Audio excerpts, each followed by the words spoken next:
So this commenter says that he is still angry at the church for all the religious trauma that they caused him. And my response to you is, yeah, of course you are.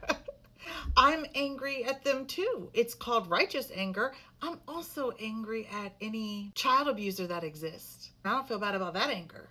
I don't feel bad about this anger either, and neither should you. Now, this kind of anger is rooted in injustice because you grow up expecting that you're going to be nurtured, protected, taught the truth, but instead you're given fear, shame, and distorted beliefs. And that is a profound betrayal called betrayal trauma. So many of us were subjected to brainwashing in the church. Therapists call it coercive religious indoctrination. There's such a thing as religious trauma. We were told what to believe before we even had the capacity to question it.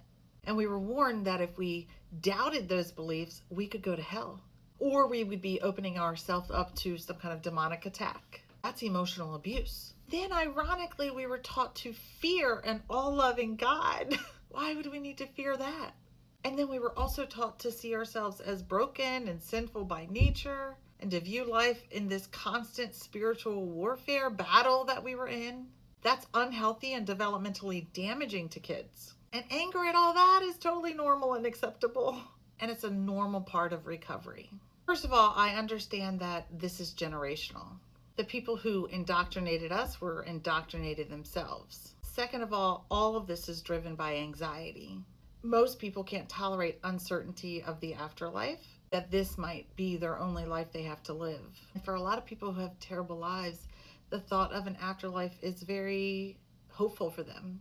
They need certainty and a promise that they're going to go on to another life. And religion also offers them a rule book so that they understand why they have to be morally good and what their purpose is. And that gives them like an emotional safety blanket.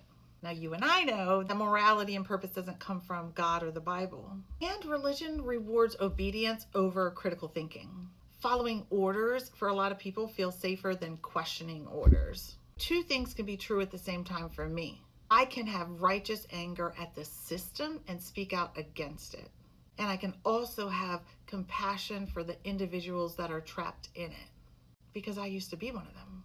Now, I will say that there are some beautiful Christians that I have met in my life that truly reflect the compassion and inclusivity and generosity that Jesus modeled. But until we get to Christianity being that way, anger definitely has a place, and so does understanding.